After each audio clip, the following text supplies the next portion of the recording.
palabra de Dios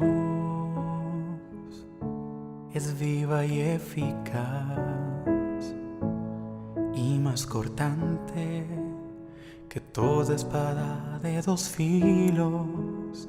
Penetra hasta partir el alma y el espíritu, las coyunturas y los tuétanos, y discierne los pensamientos y las intenciones del corazón. Y discierne los pensamientos y las intenciones del corazón. Porque la palabra de Dios es viva y eficaz y más cortante que toda espada de dos filos.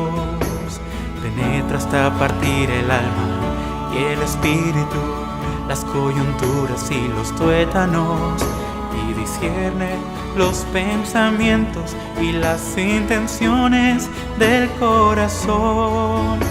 Y discierne los pensamientos y las intenciones del corazón.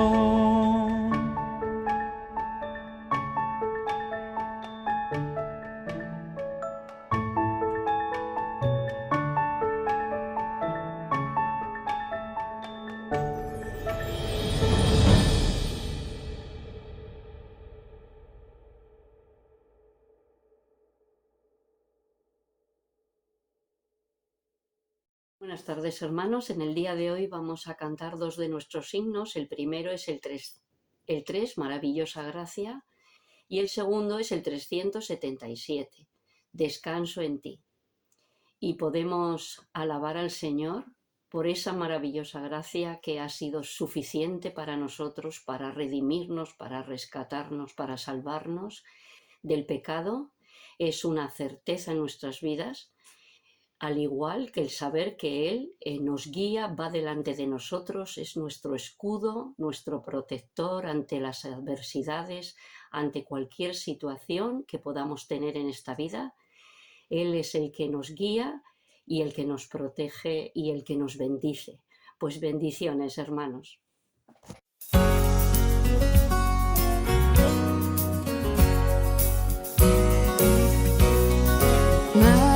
Maravillosa gracia vino Jesús a dar, más alta que los cielos, más honda que la mar, más grande que mis culpas clavadas en la cruz. Es la maravillosa gracia de Jesús. Inefable es la divina gracia, es inmensurable cual la mar, como clara fuente, siempre suficiente a los pecadores rescatar, perdonando todos mis pecados. Cristo me limpió de mi maldad. Alabaré su dulce nombre por la eternidad.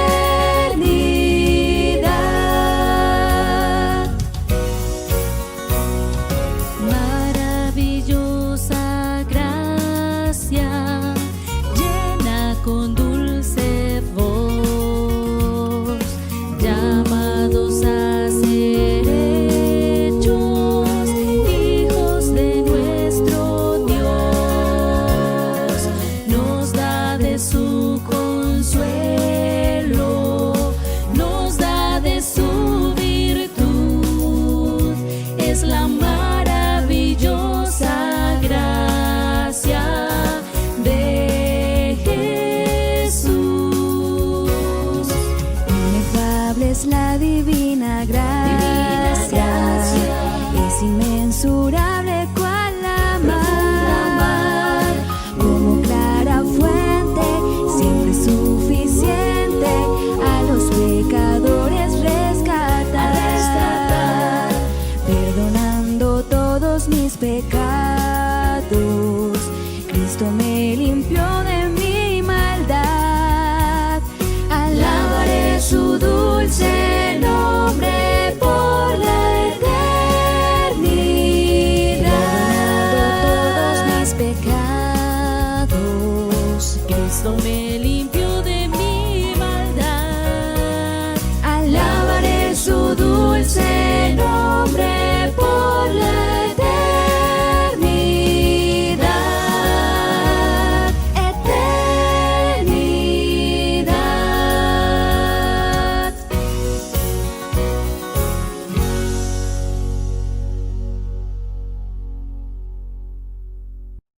Buenas tardes, hermanos. Continuamos con las reflexiones que venimos teniendo en la Semana Unida de Oración bajo el lema Contender por la Fe, ¿no?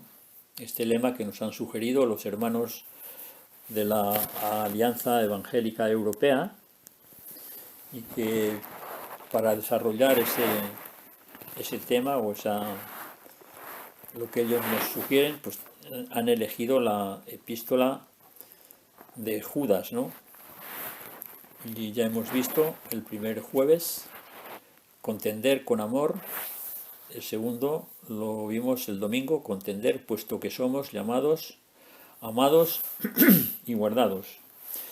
Y hoy nos toca en los versículos 3 y 4, donde nos habla de contender por la fe, que ha sido dada una vez y para siempre, ¿no?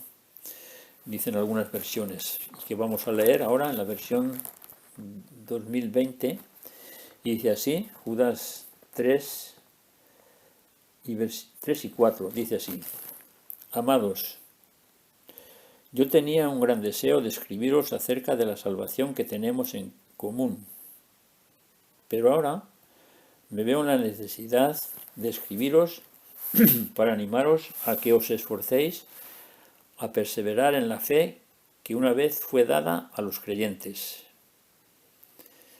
Pues algunos hombres, sin temor ni respeto a Dios, se han infiltrado entre vosotros, hombres que desde hace mucho tiempo ya habían sido destinados a la condenación. Convierten en libertinaje la gracia de nuestro Dios y niegan a Dios, el único soberano, y a nuestro Señor Jesucristo. Bueno, pues estos son los versículos que tenemos hoy, que son los versículos prácticamente centrales por los cuales el escritor Judas escribió la epístola, lo que ha dicho antes y lo que va a decir después, ¿no? Y también vamos a leer lo que los hermanos nos han mandado, ¿no? Los hermanos de la Alianza dicen así, comentando estos textos, dice Judas, no exhorta a los creyentes a luchar contra una persona, sino a luchar por una causa.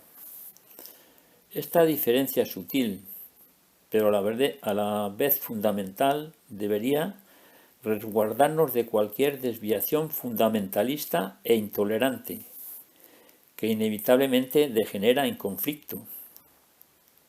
Si nos referimos a la metáfora del atleta en vez del militar, se nos exhorta a hacer lo mejor que podemos, estar preparados para salir a la palestra con otros y correr con perseverancia la carrera que tenemos por delante, como diría el autor de Hebreos, ¿no? Con perseverancia la carrera que tenemos por delante es un concurso para el cual cada creyente ha de estar listo, lo cual nos pone delante a todos la responsabilidad de estar adecuadamente preparados, de estar dispuestos a hacer un compromiso serio, si la oportunidad se presenta, de dar buen testimonio en la arena pública, en lugar de escondernos detrás de rediles construidos de muros elevados, ¿no? Bueno, pues eso es lo que nos sugieren los hermanos en cuanto a contender, ¿no? Pues contender, resumiéndolo mucho, sería contender por la fe, y la fe de la que habla aquí no es la fe que nos salva, aunque está incluida.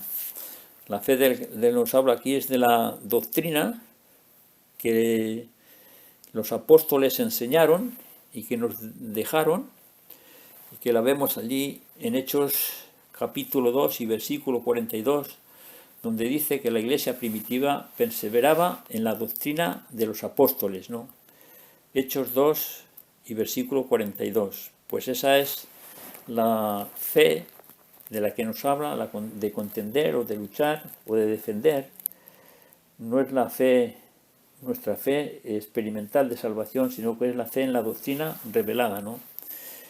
Y nos dice ahí que ya no hay más revelación, que ha sido dada una vez para siempre, o sea que no tenemos más necesidad de revelaciones, no tenemos ya más necesidad de que nadie nos diga que ha tenido visiones o que ha tenido algo añadido, ¿no?, a la fe. Si alguno viene anunciando otro evangelio del que os hemos anunciado, dice el apóstol, sea anatema, ¿no? ¿Verdad? No ponemos ya más, tenemos ya suficientemente revelado. Ahora, ¿cómo hemos de defender esa fe o ese conjunto de doctrinas revelada, ¿no? Pues debemos de contender o defenderlo, que viene a ser lo mismo, contender sin ser contencioso, ¿no? Es decir, se trata de exponer sin imponer, lo que ellos llaman fundamentalista. Ellos dicen sin ser fundamentalista, es decir, imponer nuestras propias convicciones, que aun siendo verdad, no debemos de imponerlas, sino exponerlas, ¿no? Y a ese respecto, pues, el apóstol Pablo pues le da unas recomendaciones a su hijo Timoteo en el capítulo 2 y versículo 24, donde nosotros tenemos memorizado este versículo en la Reina Valera del 60, ¿no?, que dice que el siervo del Señor no debe ser pendenciero, ¿no? Eso lo tenemos grabado, ¿no? Pero vamos a leer la de 2020 y dice así, 2 Timoteo 2:24, y el siervo del Señor no debe ser amigo de peleas, sino que debe ser amable con todos, apto para enseñar y ser sufrido.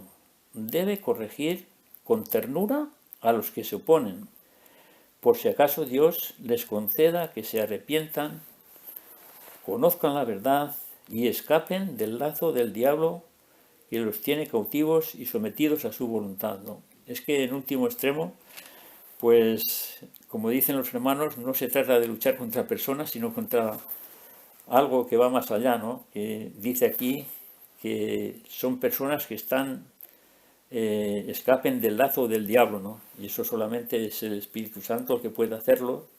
Nosotros podemos y debemos de exponer la palabra del Señor con amor, con paciencia.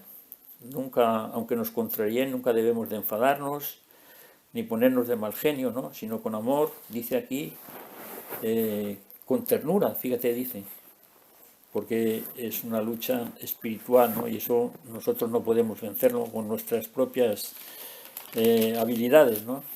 Y ese mismo concepto pues aparece también en 1 de Pedro capítulo 3 y versículos 14 y 15. Dice allí el apóstol Pedro en su primera epístola, en el capítulo 3, versículos 14 y 15, la segunda parte del versículo 14 dice: por tanto, no tengáis miedo de nadie, ni os inquietéis, al contrario, santificad a Dios el Señor en vuestros corazones y estad siempre preparados para presentar defensa con humildad y respeto ante todo aquel que os demande razón de la esperanza que hay en vosotros, ¿no? Y otra vez el apóstol Pedro mantiene el mismo principio, ¿no?, y que Pablo, ¿no? Y Pablo también en Efesios capítulo 4 y versículo 15 dice que siguiendo la verdad en amor, ¿no? Bueno, pues si queremos defender la fe, contender con la fe que nos ha sido dada, pues por lo menos, como dicen los hermanos, es un reto para nosotros, tenemos que estar preparados, ¿no?, para defenderla, ¿no? Por ejemplo, si hablan de la deidad de Cristo, yo voy a citar algunas partes, permitidme que cite algunos versículos o algunos capítulos que todos conocemos, pero que debemos de usarlos dependiendo de lo que se nos demande, ¿no? Pues si nos hablan de la deidad de Cristo, pues tenemos 3 capítulos: Juan capítulo 1, Hebreos capítulo 1, Colosenses capítulo 1, donde se nos habla de la deidad de Cristo, de que Él fue el creador, de que Dios habló en la persona de Cristo, y todo eso lo tenemos en estos 3 capítulos, ¿no? De que Él tuvo un cuerpo como el nuestro, ¿no? Juan 1:14, ¿no? El verbo fue hecho carne, ¿no? Y habitó entre nosotros, ¿no? Y vimos su gloria, ¿no? También nos dicen la fe de los apóstoles, lo que nos enseñaron, que Cristo murió, que resucitó al tercer día, 1 Corintios 15, que ahora está en el cielo y que intercede por nosotros, Romanos 8:34, ¿no? Que volverá otra vez, Él volverá, no solamente si no se fue, sino que también va a volver. Vendrá a reinar, a restaurar las cosas y a juzgar, ¿no? A aquellos que no le han recibido, ¿no? También a nosotros nos juzgará, pero claro, nosotros seremos juzgados para salvación, mientras que los que no conocen al Señor Jesucristo serán juzgados para condenación, ¿no? Y eso también lo tenemos en la fe revelada, ¿no? Esas cosas deberíamos de saberlas nosotros. Respecto de Cristo, pues sabemos, dice muchísimas más cosas, y bueno, mucho más, ¿no? ¿Verdad? Y también, ahora, ¿qué dice de respecto del hombre? Bueno, pues el hombre no es tan bueno como la gente dice, ¿no? Y lo vemos en Romanos 3:10, no hay justo ni un uno, 3:23, que todos pecaron, que el hombre no se justifica por las obras, sino por la gracia, Efesios 2, y que es justificado por la fe, Romanos 5:1, y lo hemos visto hace poco, ¿no? Y también que Él es el único mediador entre Dios y los hombres, no hay otro mediador, 1 Timoteo 2:5, no hay más mediadores que Cristo, no hay ningún otro en que podamos ser salvos, no hay ningún otro nombre debajo del cielo en que podamos ser salvos, Hechos 4:12, y finalmente pues no habrá una segunda oportunidad o una segunda opción para salvar a las personas. Está establecido para los hombres que mueran una sola vez y después de esto el juicio, Hebreos 9:27, ¿no? Así que ya no habrá una segunda oportunidad. Además hay un muro de separación entre los salvos y los condenados, ¿no? Lucas 16:26, hay una sima, no se puede pasar ya. Donde el árbol cayere, dice que Eclesiastés, allí quedará, ¿no? Si cae la persona en inconversos, pues se quedará allí en la condenación, ¿no? Y que el hombre es salvo por la gracia, eso está muy claro también, pero respecto de la gracia, pues también nos dice algo más, ¿no? Dice que respecto de la salvación por la gracia no es un regalo, la gracia es un regalo, pero no es un pasaporte para pecar, ¿no? Porque estos libertinos que decían que convertían la gracia en libertinaje, ¿no? Estos falsos maestros, ¿no? Enseñaban eso, ¿no? Pero la fe revelada y la palabra de Dios nos dice que, Gálatas 4:13, que a libertad fuisteis llamado, solamente que no uséis vuestra libertad como ocasión para la carne. Gálatas capítulo 4 y versículo 13, y Romanos 6:1, respecto de la gracia, dice, perseveraremos en el pecado para que la gracia abunde. Pues dice en la doctrina de los apóstoles, dice Pablo, que no, en ninguna manera, ¿no? Y esas verdades debemos de conocerlas, lucharlas, defenderlas con amor y con firmeza, ¿no? Pero primero tenemos que conocerlas, hermanos, y nos dicen los hermanos ahí que es un reto para nosotros el saber estas cosas, deben de estar en nuestra mente, en nuestro corazón, para cuando se surja esa oportunidad, defenderlas, ¿no? Y finalmente, pues, nos dice en el versículo 4, pues, esta es la razón por la cual él escribe la carta, ¿no? Dice en el versículo 3 que él tenía pensado escribir acerca de la común salvación, ¿no? Bueno, de eso ya se nos había hablado mucho en otras epístolas, Y aquí él también tenía ese deseo, ¿no? Pero parece que el Espíritu Santo le guió para que lo hiciera para defender lo que parece que entonces estaba siendo atacado, ¿no? Que era la doctrina, ¿no? Dice, yo tenía un gran deseo de escribiros acerca de la salvación que tenemos en común, versículo 3, pero ahora me veo en la necesidad de escribiros para animaros a que os esforcéis en perseverar en la fe, ¿no? Que ya hemos visto, ¿no? Es decir, él tiene un cambio, ¿no? Hay un cambio en él, y aquí vemos la obra del Espíritu Santo, que nunca los hombres de Dios hablaron por su propia cuenta, ¿no? Sino que fueron dirigidos por el Espíritu Santo, ¿no? Y la razón la vemos en el versículo 4, que pues algunos hombres, sin temor ni respeto a Dios, se han infiltrado, ¿no? Estas personas que dice se han infiltrado es la forma, ¿no? Que te llegan a las iglesias y no te vienen diciendo que renegando de Cristo, ni mucho menos, te dice que son hermanos, bueno, y todas esas cosas, ¿no? Tú cuando les oyes hablar así, pero cuando pasas tiempo con ellos, pues ya te vas dando cuenta, ¿no? Que no son así, y vienen y no entran por la puerta del centro, entran por el costado, ¿no? Como dicen algunos, ¿no? Son, ya lo dijo el Señor, son lobos con piel de oveja, ¿no? Mateo 7:15 dice, guardaos de los que vienen a vosotros con piel de oveja, pero por dentro son lobos, ¿no? Y esos son los que vienen de fuera, ¿no? Pero fijaos que es que dentro de la propia iglesia, ¿no? Hechos 20:29 ya el apóstol advirtió que de en medio de vosotros, Hechos 20:29, de en medio de vosotros se levantarán hombres que hablarán cosas perversas, ¿no? Es impresionante, ¿no? El maligno, cómo puede afectar a la doctrina sana, a la iglesia, ¿no? Y hoy vemos iglesias que están siendo afectadas por unas enseñanzas increíbles, ¿no?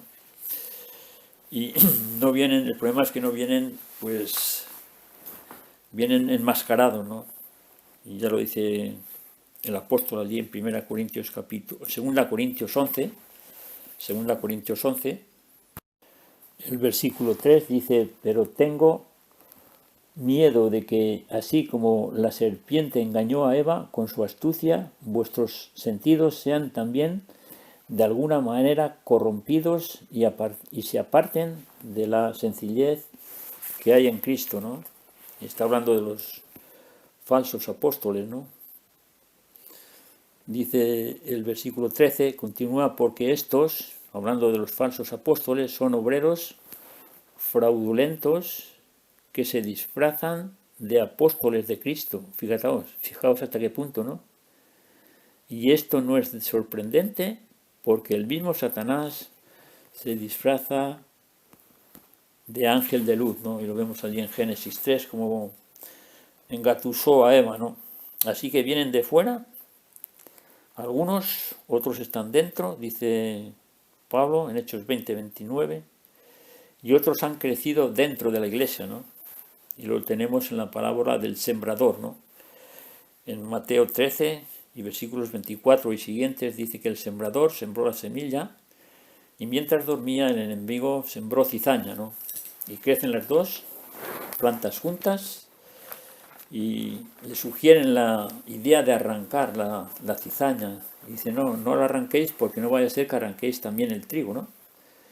Y dejadlo, ¿no? Hasta el final, cuando vengan los ángeles y hagan la selección de quién es y de quién no es entonces ellos son los que están capacitados, ¿no? Así que no es tan fácil distinguir, ¿no?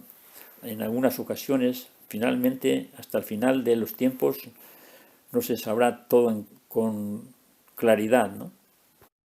Así que falsos maestros, falsas enseñanzas o falsas doctrinas y falsa conducta, ¿no? Que era lo que degeneraban esta gente, ¿no? Y luego va a poner a continuación unos ejemplos, ¿no? Más adelante, pasando el versículo 4, ¿no? Y vamos a quedarnos, hermanos, con cómo podremos defendernos, ¿no? De esta situación, ¿no? Y me vino a la mente el capítulo 4 de la primera epístola del apóstol Pablo a Timoteo, ¿no? El capítulo 4 de la primera epístola pues también está dirigido un poco a los falsos maestros, ¿no? 1 Timoteo capítulo 4. 1 Timoteo 4, vamos a leer solamente 2 versículos, el versículo 1 y el 16, que es el último, en un contexto en el que ya había apostasía, o Pablo adelantaba esa posibilidad. Dice 1 Timoteo 4:1, pero el Espíritu dice claramente que en los últimos tiempos algunos renegarán de la fe y harán caso a espíritus engañadores y a doctrinas demoníacas, ¿no? Y así sigue diciendo otros cuantos versículos más, ¿no? Ahora, frente a eso, ¿cuál es la recomendación de Pablo a su hijo Timoteo, ¿no? La vemos en el versículo 16, y es un poco lo que nos han dicho los hermanos, que debemos de estar preparados. Dice, primero, versículo 16, Timoteo, cuídate, ten cuidado de ti mismo y de la doctrina. Timoteo, pasa tiempo delante de la Escritura, estudia, medita, escudriña, prepárate, persiste en ello además, ¿no? Persiste en esas cosas, ten cuidado de ti mismo y de la doctrina. Persiste en ello, persiste, Timoteo, que además has tenido ejemplo de tu abuela que te enseñaron y tu madre también. Pues si haces esto, dice, si haces esto, fijaos lo que viene después, ¿te salvarás a ti mismo? ¿Qué pasa, que Timoteo no era salvo? Claro que sí era salvo, igual que los que hemos creído, ¿no? Pero ¿te salvarás a ti mismo de qué? Pues lo que ha dicho en el versículo 1, de las falsas doctrinas, de los falsos maestros. ¿Te salvarás de eso a ti mismo? Pues al hacer esto te salvarás a ti mismo y a los que te oyeren, ¿no? Esa es la consecuencia o es el resultado de haber estado teniendo cuidado de mí mismo, ¿no? El haber estudiado, el haber escudriñado la palabra, el pasar tiempo delante del Señor, me salva a mí de la doctrina y me salva y salva a los que tengo a mi alrededor, ¿no? Que pueden ser mi esposa, mi esposo, mis padres, mi madre, mis hermanos, los que tengo a mi alrededor, los de mi iglesia, mis vecinos, mis compañeros de trabajo, de estudios, todos esos se van a ver beneficiados, como luego nos dicen los hermanos aquí, cuando surja la oportunidad, ¿no? Y contradigan la palabra o la sana doctrina o la fe, pues nosotros, si estamos preparados, es un reto para nosotros, nos dicen los hermanos, pues vamos no solamente a librarnos nosotros, sino que vamos a influir en los demás para que ellos no sean engañados, ¿no?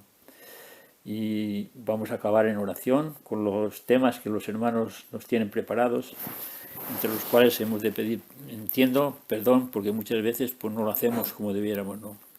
Pues que al Señor sea la alabanza y la gloria y la honra. Amén.